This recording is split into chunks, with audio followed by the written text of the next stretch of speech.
I'm just going to come out and say it, no war with Iran. I'm 100%, at this point in time at least, against a war with Iran. Why the US is even considering it on these flimsy grounds is profoundly disturbing. And I guess people were right about John Bolton and just about the people who, I mean, Trump's always had some of these people surrounding him, but he did do kind of some things in kind of the other direction. He withdrew US support for the Syrian opposition, aka ISIS, and he did a lot to kind of try to bring the Korean conflict to something resembling a peaceful resolution. But now it seems things have just gone completely and utterly crazy. And they're talking about going to war with Iran. So I did a bit of pre-reading on this incident. I've just been kind of busy, so I haven't been following this super close. But from my understanding, the Iranians shot down a drone that they claim was in their airspace. And the US claims it wasn't in their airspace. Given what I know about the US, there's probably a 90% chance it wasn't Iran's airspace. I mean, this is confirmed. The US flew spy planes over Russia all the time. They fly drones over other people's countries all the time. And you can be against that or for it, but at the end of the day, it's just an objective fact that they do this, and there's no reason that this drone wouldn't have been in their airspace. I can't really think of a reason why Iran would try to provoke war by shooting down a drone outside of their airspace. And I mean, fair is fair. Do you think if Iran flew a drone into US airspace, they wouldn't shoot it down? Do you think they wouldn't see that as an act of war? Because they probably would. So I don't mean to be Noam Chomsky here or try to draw false moral equivalencies, but you can't really accuse someone of doing what you would have done in the same situation and pretend you have some sort of moral high ground. If you're just going to say there is no morality in international politics, it doesn't matter if we do something and they do something else, because it's all about us coming out on top, that's fine. That is a legitimate point of view, but they're trying to portray this like they're the victim in this, that Iran unjustifiably shot down a drone that was probably in their airspace. And, like, even if the drone wasn't in their airspace, are we really going to go to war and have, like, tens or hundreds, or who even knows how far this will go, for what end? What would the strategic, like, objective be? And we've talked about this in the past. If you're entering a war, you have to have an exit plan. You have to have some sort of blueprint as to what victory is going to look like. Like in World War II, it was the destruction of the National Socialist regime, the other fascist regimes, and Imperial Japan. The dismantling of their occupied territories and their form of government. So there was a plan. It was a very ambitious plan, but there was something that looked like victory. In the Civil War, the South's goal was to achieve independence, and the North's goal was to make them rejoin the Union. There is an objective there.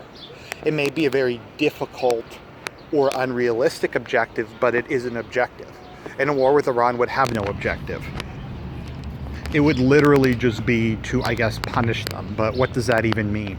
And how is killing anybody proportionate for the fact that they shot down a spy plane that was probably in their airspace to begin with?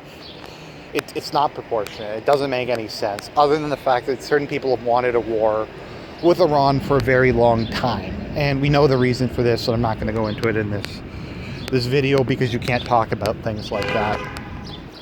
So I guess just while we're talking about this, maybe I'll talk a bit about my perspective on when war is justified and that kind of thing. In my lifetime, I think there's been 2 wars I've supported, like going really strongly in. There's been some other conflicts, I admit, where I wanted to provide just air support or just blow up military targets. See, and people can call me a neocon or whatever for this, but I do feel a sense of protection, or a sense of protectiveness towards Christians in other parts of the world. So like when Darfur was happening, I was against like formally declaring war and going in like with ground forces, but I was kind of in favor of sending in air support and giving the South Sudanese weapons, because I'd like to help out Christians. I don't want to bring them into my country as refugees, but I do have that tendency. In terms of formal wars, though, there's only two I've supported. The first one was Afghanistan, and that was because I think they had to. The Al-Qaeda did, I mean, it depends. If we're not going to talk, we're going to pretend that 9/11, regardless of your opinion of it, was done by Al-Qaeda. That was an act of war, that was an attack, it was a civilian target, it was an act of terrorism, and the Taliban was sheltering Al-Qaeda. The US, to maintain its position and prestige and to be a power to be feared, kind of had to go into Afghanistan. They kind of had to overthrow the Taliban. The issue is there was no exit plan. If they had have just kind of overthrown the Taliban, kicked out Al-Qaeda, left the country in the hands of the Northern Alliance and gone home, that would have been a success. But now there's like a quagmire, and I've long since stopped supporting it. But I think as far as like the wars the US has gotten involved in, and I guess Canada has gotten involved in the last 20 years or so, that's the one. The other one was against ISIS. It wasn't any particular it wasn't any particular power I wanted to back. I was kind of in favor of backing Assad and the Iraqi government and Jordan. I just really hated ISIS, and I just wanted to kill as many of those bastards as possible. There wasn't necessarily any other objective in that. And once again, that comes down to me wanting to protect Christians. And not just that, but to protect the heritage of humanity. Because they were blowing all those, like, temples up, they're blowing all those museums up. They were destroying things that date from the founding of civilization. And once again, you can kind of call me like a liberal or a globalist or whatever, but I do think to a certain extent history is something that belongs to the human race as a whole. It is something that I think everyone should have access to, and it's so important to just understand these things, to understand the past, present, and future. Like I remember when I was reading Puyi's autobiography, and they're talking about all these books and all these texts that were getting burned because the eunuchs had lit a fire to try to hide how much they were stealing, and like tens of thousands of one-of-a-kind manuscripts were destroyed. And I was just cringing so hard, because who knows what kind of knowledge was in that, and no one will ever get it again. So that was kind of the reasons I was for going after ISIS. Also, they're just objectively evil. They're objectively like one of the most unambiguously evil forces I've ever seen. Now, some people say it was Iranian propaganda, but I don't know. There's a pretty consistent line of behavior in terms of how Islamists have behaved over the years. So I'm willing to believe most of the things they said about ISIS. But those are the only two cases. And once again, this isn't them shooting down some random drone. This is also ISIS carried out numerous terrorist attacks in the West. Now, if we want to say that happened before or after we started bombing them, you can say what you will, but they did deliberately target civilians in France and Canada. I believe there was a couple. In the US, there was a couple. So they also, there's a theory that the refugee crisis was part of their like 4D chess plan. But there was actually a large number of deaths. Also, they were in the middle of multiple genocides and destroying the world's historical and cultural heritage. As with Afghanistan, like I said, they were sheltering and giving aid to a group of people who had literally attacked the United States and killed thousands of civilians. I mean, this isn't something that they could ignore. The US, regardless of how they felt about it, had to bomb somebody. They couldn't not do it. But then you have cases like Iraq, and I still don't know what the Iraq War is about. Nobody knows what the Iraq War is about.